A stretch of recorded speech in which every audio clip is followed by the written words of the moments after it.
پیروی مذهبتون کنین. هر کی چیزی میگه نمیگه اونها را تماما حتی نگاهشون نکنین.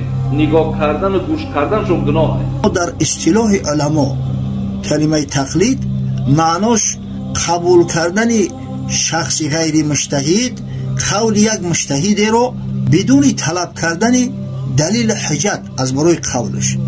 قبول قول مجتهد به دعوا و جنجال که دلیلش از کجا است، این سخن از کجا گفته است.